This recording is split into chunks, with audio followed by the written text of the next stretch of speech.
Going into this season, expectations were very high for the Seahawks on defense after a loaded free agent group and drafting Devin Witherspoon. Unfortunately, the results haven't shown up on the field. Who's to blame for the Seahawks' defensive regression heading into the season finale? We're going to be discussing and debating on a new Locked On Seahawks. You are Locked On Seahawks, your daily Seattle Seahawks podcast. Part of the Locked On Podcast Network, your team every day.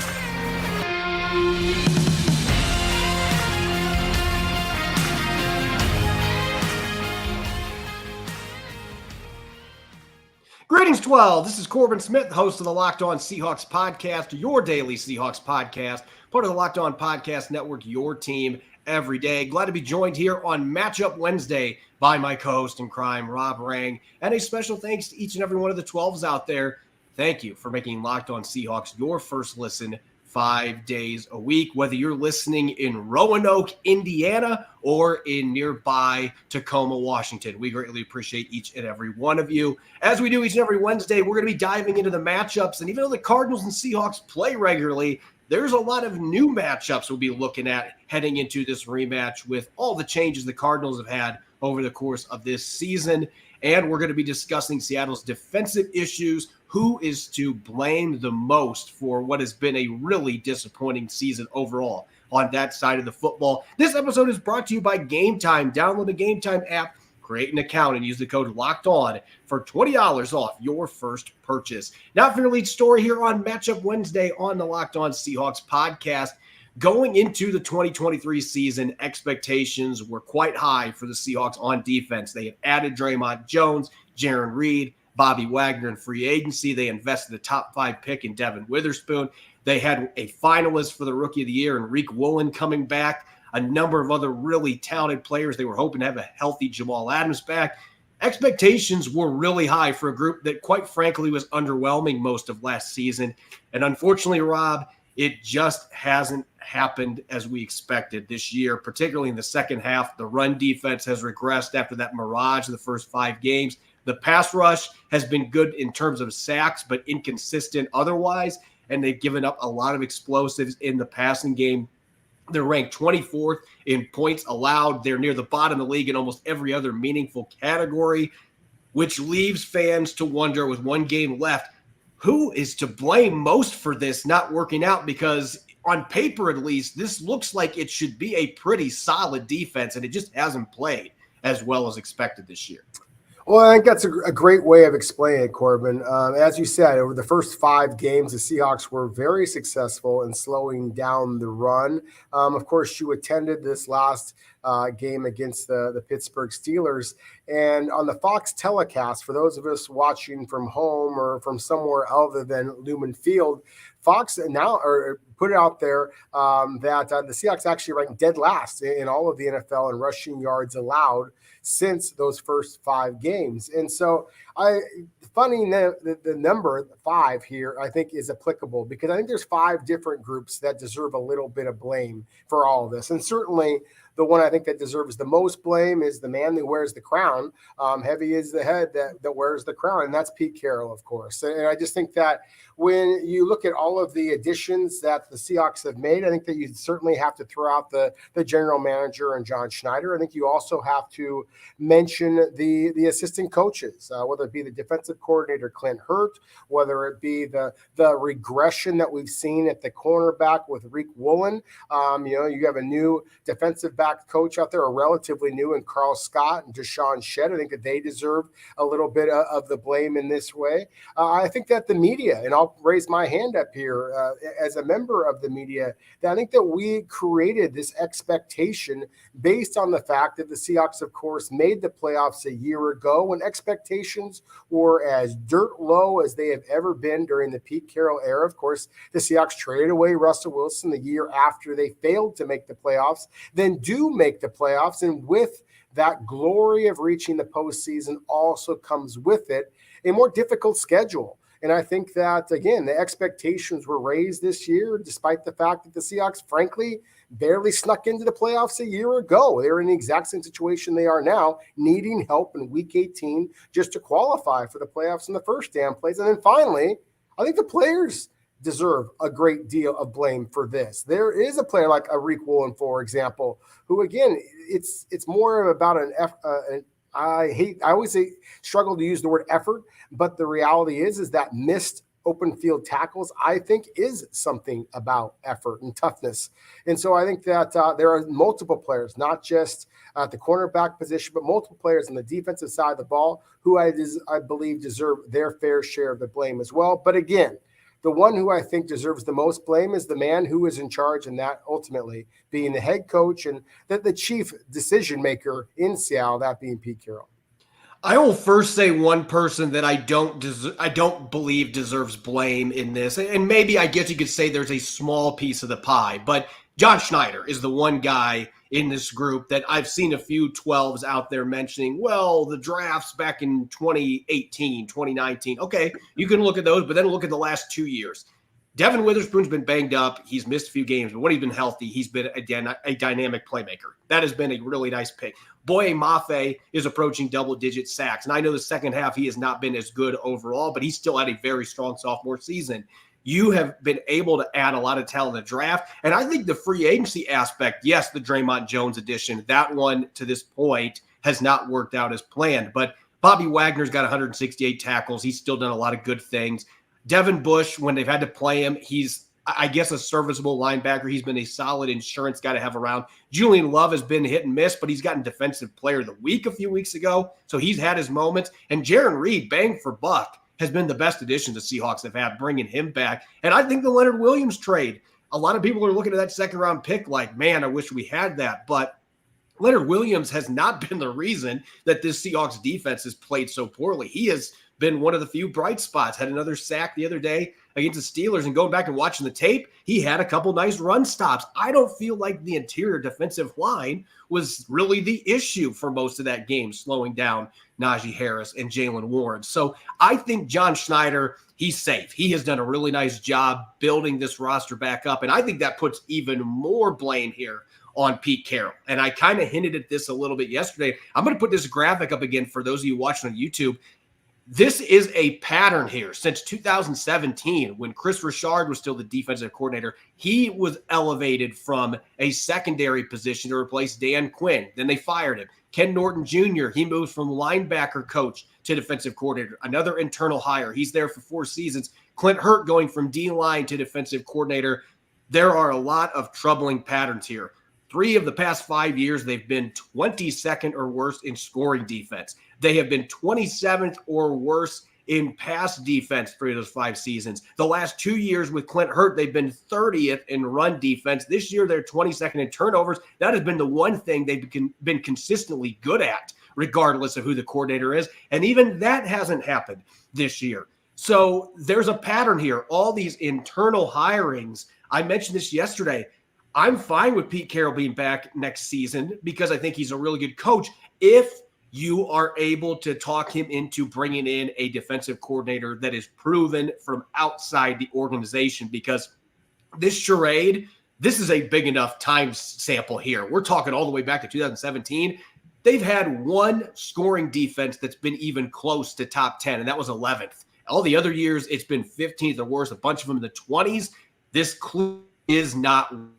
And that always goes back to the man on top. When it's 3 different coordinators, you start to think, hey, this is an issue with who's being hired and who makes those hirings. It's Pete Carroll. So to me, I think 60% of the blame in this situation falls on him. And I'd say Clint Hurtt, maybe 15%. And then I put the players on the rest of it. I agree with you.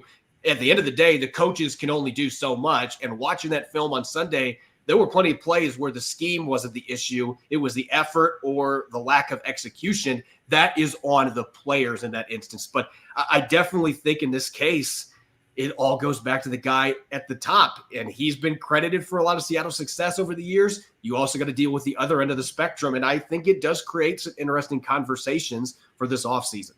No, it certainly does. I think it's going to be fascinating. I mean, whether the Seahawks decide to go in a different direction of defensive coordinator or even at the head coach position, or whether Jody Allen decides to completely clean house, I think that one thing remains very clear, and that is the Seahawks need to have a turnover in terms of personnel on the field, or at least a turnover in attitude, physicality, if they are going to have any chance of being able to compete in the NFC West. Because as they were about to see this weekend, Corbin, they're going to be facing up against a much more physical, a much more energetic Arizona Cardinals team. And obviously, the Seahawks have already been swept by the other two teams in the NFC West, and the 49ers and the Rams. So unless the Seahawks want to get used to looking up, they're going to be in the bottom, or they're going to be in the cellar in the NFC West unless things turn around as soon as possible.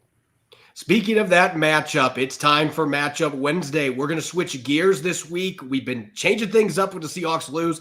We're going to go back to Seahawks on offense first, going up against the Cardinals defense. That'll be coming up next year on Matchup Wednesday on the Locked On Seahawks podcast. This episode is brought your way by Game Time. If you've ever been in the hunt for sports or concert tickets at the last minute, the process can be anxiety-provoking, especially around the holidays. Buying tickets to your favorite events shouldn't be stressful. Game Time is the fast and easy way to buy tickets for all the sports, music, comedy, and theater near you. And they've got killer deals on last-minute tickets. And with their best price guarantee, you can stop stressing over the tickets and start getting hyped for all the fun you'll have. I just purchased some NCAA tournament first and second round tickets for Christmas for my mother, and I was able to show a cheaper price from somewhere else, and I was able to get an awesome deal from Game Time. They've got deals on tickets right up to the day of the event, and with the Game Time guarantee, you are always going to get the best price. So if you're like me and you find tickets in the same section and row for less, Game Time will credit you 110% of the difference. Snag the tickets without the stress with Game Time. Download a Game Time app, create an account, and use the code LOCKEDON for $20 off your first purchase. Terms apply. Again, create an account and redeem the code LOCKEDON for $20 off. Download Game Time today. Last minute tickets, lowest price, guaranteed. You're listening to Matchup Wednesday here on the Locked On Seahawks podcast. I'm your host, Corbin Smith. Glad to be joined, as always, by my co-host in crime, Rob Rang. And a special thanks to all the 12s. As always, thank you for making Locked On Seahawks your first listen 5 days a week. We greatly appreciate it. Make sure to check out Locked On has launched the first ever national sports 24/7 streaming channel on YouTube. Locked On Sports Today is here for your 24/7 sports coverage with local experts from Locked On, plus our national shows covering every league. Go to Locked On Sports Today on YouTube and subscribe to the first ever national sports 24/7 streaming channel. All right, Rob, it's time to get into the matchups, and potentially it could be the last Matchup Wednesday that we have of the 2023 season. The Seahawks can still make the playoffs, but they have to beat the Cardinals, and they need the Chicago Bears to beat a near full strength Green Bay Packers squad at Lambeau Field. So there's a lot that needs to happen for the Seahawks to get into the postseason, but it is still possible. That being said, if those things don't play out, this will be the last one we have. So we need to give our all here, which the Seahawks did not do on defense the other day, but hopefully we can make up for that a little bit here with our matchup, starting with the Seahawks on offense, going up against the Cardinals on defense. And I think when you look at these matchups between these two teams, when they get together, you've always got to start looking on the outside for the Seahawks. And DK Metcalf is now over 1,100 yards for the year. Tyler Lockett had a really, really quiet week last week, but Smith and Jigba found the end zone again. And this is a Cardinals team that already has had issues with depth at cornerback. And now Garrett Williams, the rookie we talked about yesterday, he is banged up, probably not going to be playing in this game. So this is a secondary, a cornerback group at least, that's got a lot of major question marks going into this game. And the Seahawks have to be looking at the number of explosive plays that this Cardinals cornerback group has given up. And they got to be thinking, we got to find ways to game plan those shot plays in this week on the road to win. Yeah, I 100% agree with you. I think that you look at the primary starting cornerbacks for the Cardinals at this point, looks like it's going to be a 6-footer, Antonio Hamilton. He doesn't have the size nor the speed to be able to match up one-on-one consistently with DK Metcalf. Let's be real, who does? Sterling Thomas is more in that 5'9", 5'10", 190-pound range. He does have great quickness. He should be able to handle some of the coverage responsibility of a player like Tyler Lockett, but Tyler Lockett's savviness, as well as the strength that Jackson Smith-Njigba brings, I really think should allow the Seahawks to be able to create some big plays on the perimeter as well as down the middle of the field. The Arizona Cardinals have two terrific safeties, but at the same time, because the Seahawks have had a great deal of success throwing the ball deep, and they have not had much success in running the football, then I do think that the middle of the field should be something that the Seahawks should be able to exploit. So again, the three-headed monster that is the primary Seattle wide receivers of DK Metcalf, Tyler Lockett, and Jackson Smith-Njigba. But I also think this could be a game where you could be hearing more Bobo, because I think the Seahawks might be looking to implement their 4 receiver sets a little bit more often as well. Yeah, and the key is always to get all those guys involved is going to be protecting the quarterback. Now, this Cardinals team, as well as they have played in recent weeks, this has not been a strength for them at all this year, rushing the passer. But there is one player, rookie BJ Ojulari, that has started to come on here in the second half of the season. When we were talking about the first matchup, he had been a healthy scratch a couple times for the Arizona Cardinals. But now he has worked his way into the rotation. He started a few games. He's got 4 sacks, 6 quarterback hits. So in the second half, the former LSU standout has started to figure things out, and he's going to get to go against a backup tackle most likely in this game. It doesn't sound good, as we talked about yesterday. Pete Carroll again confirming today that it doesn't look good for Abraham Lucas to be able to play in this game with a really sore knee. So Stone Forsythe's going to be out there. On the other side, Charles Cross is coming off a game where he gave up 9 pressures by my count in this last game. So he had trouble. Now, the Steelers have a lot better edge rushers than what the Cardinals do, but still, from a pass protection standpoint, if there's a game where the Cardinals feel like they can get some pressure on Geno Smith, that has not been a strength for them this year, but they're going against a backup right tackle and a left tackle that's coming off one of the worst games of his career, this is a game where those guys absolutely got to right the ship, and they got to keep Geno Smith clean so he can take advantage of those matchups at the cornerback position, because if he doesn't have time, it doesn't matter at the end of the day.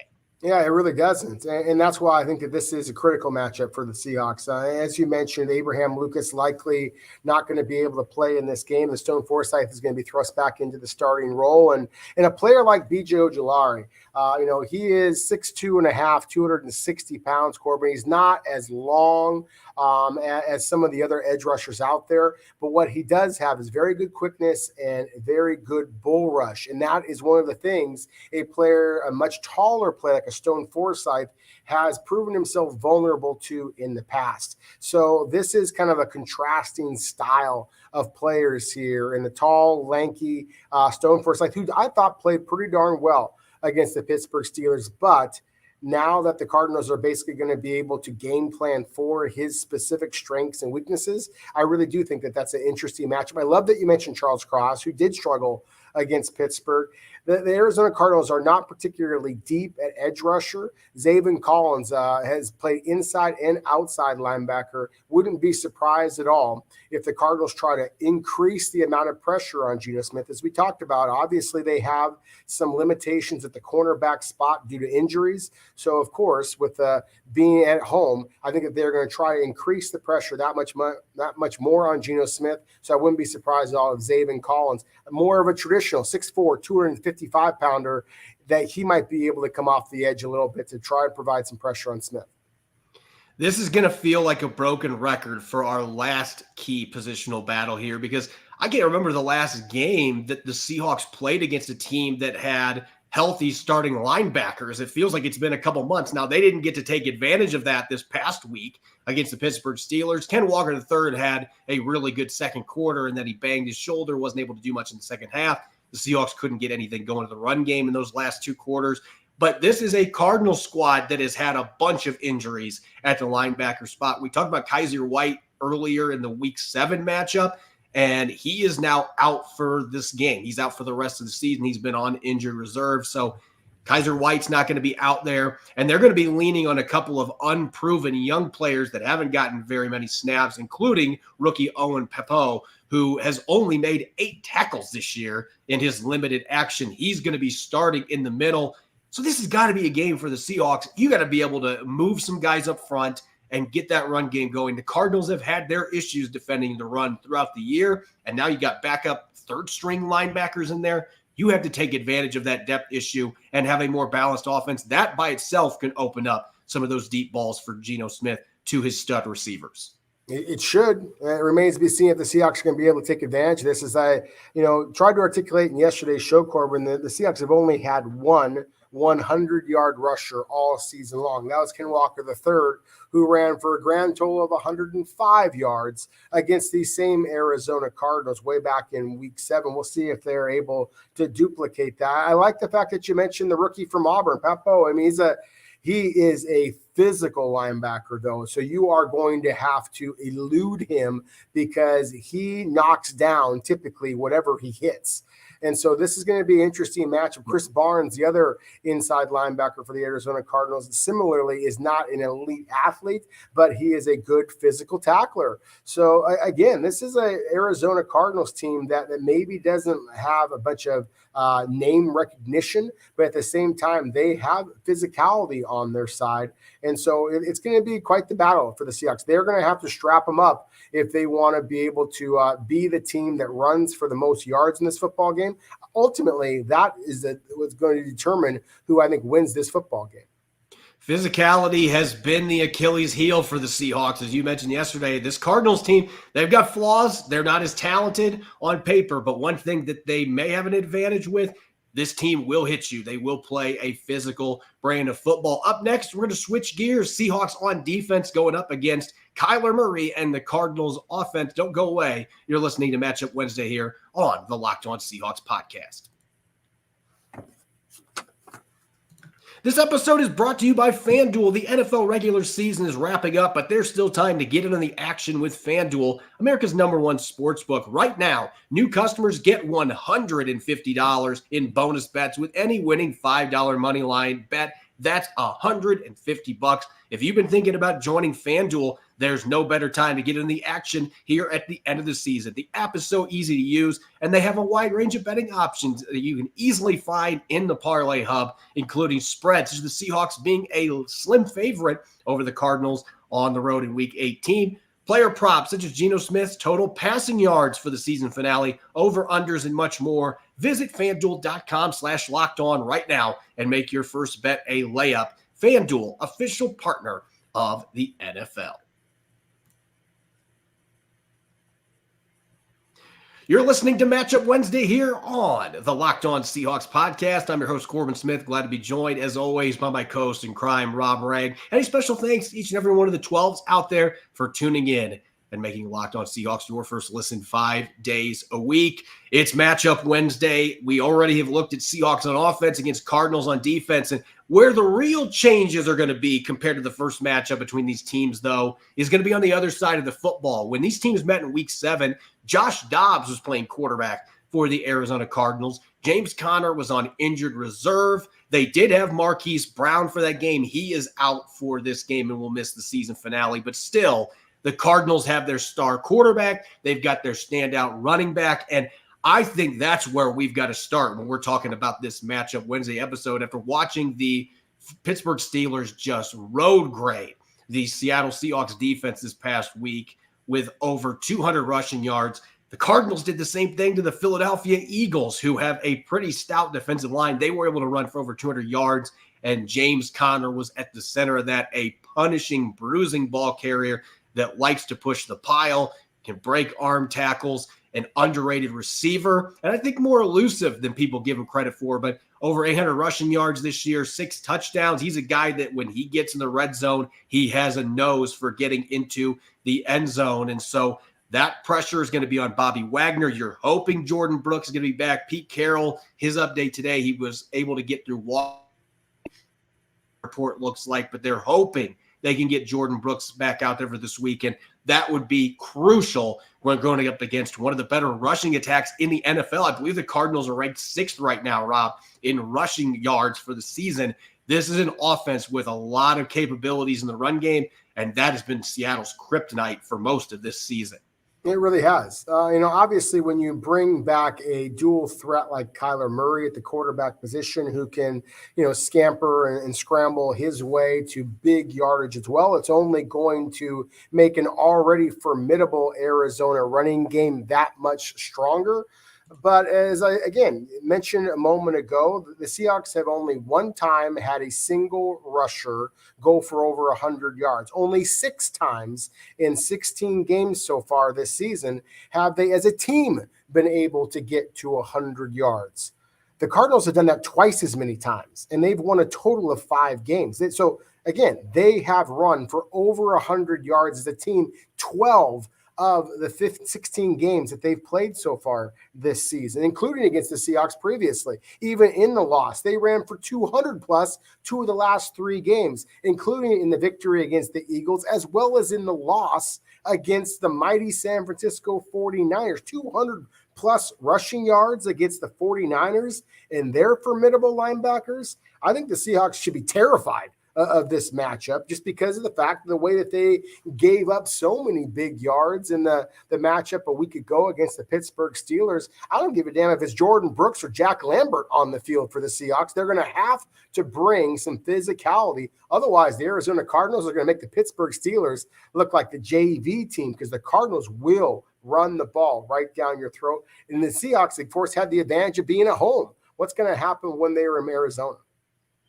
Well, Arizona has been a place that the Seahawks have won most of their games over the years, knock on wood, even though it has been called a house of horrors. There's been a lot of injuries, so maybe that ends up playing to their advantage that they have played well in Arizona. But yeah, this is a dangerous rushing team. And oh, by the way, they also have an ascending young star tight end, which that always makes you cringe a little bit when you're thinking about the Seahawks defense. Now, this year, tight ends have not had as much success, knock on wood, as what they have had in previous seasons. But still, Julian Love had a couple of busted coverages this past week against the Pittsburgh Steelers. And now you're going to have to deal with Trey McBride, who has really come on since Kyler Murray returned from his injury. He's had a couple 100-yard games, including going for 102 yards with 10 receptions against the 49ers just 3 weeks ago. So this kid is a dynamic athlete with great soft hands, the ability to get open. He understands defenses, can create chunk plays, can be a chain mover. Julian Love, you better be on your A game, because this is going to be a guy that is targeted a lot, that you're going to be responsible for covering as that strong safety most of this football game. And if you are not on your A game, this is a guy that will light you up. He's got almost 80 receptions now in his second season for the Cardinals. And most of that production has come in the second half of the season, where he's really blossomed with the return of Kyler Murray. So without Marquise Brown, that is going to be the main guy that Kyler Murray is going to be going to in the passing game. Him and Michael Wilson, Rondale Moore. But I think this tight end, he has a chance to be one of the top 5 receiving tight ends in the NFL by next year. If he's not already there, that is always a scary matchup for the Seahawks defense. Shh, Corbin, don't give away all your fantasy football secrets just yet.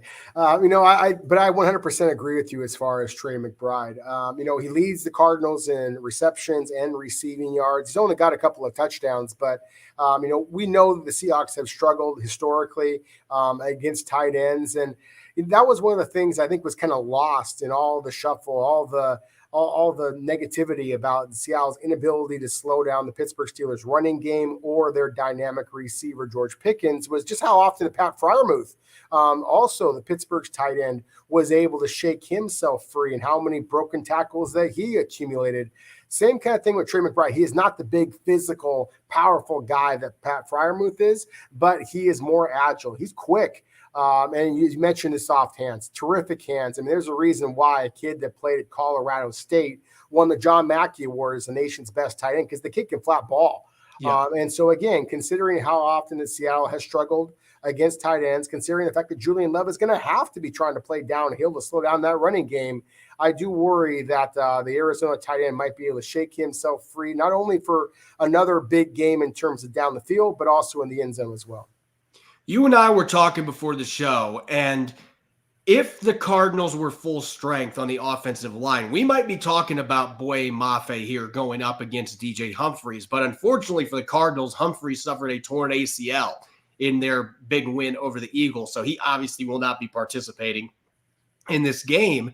And so you'd think, well, there's going to be backup tackle in. That should be an emphasized matchup. But I think when you look at what really makes this Cardinals team tick, it's all about the interior. And when the Seahawks have had success getting after Kyler Murray, it has not been their outside rushers. It has been their ability to collapse the pocket. And he's a short quarterback. That is a recipe for success. If you can get interior pressure and he can't see over the offensive line well to begin with, if you get everything backed up into his grill, he has a really hard time seeing receivers. So I think the defensive tackles, your Leonard Williams, Jaron Reed, Draymond Jones, Miles Adams, if they get Mario Edwards back this week, those guys are going to be going up against an interior for the Cardinals that this was a weakness for them back in week 7. It feels like now their interior offensive line has grown into a potential strength for them, led by Will Hernandez, who is having a really solid year. You want to talk about a guy that likes to get after it in the run game. He has the nastiness,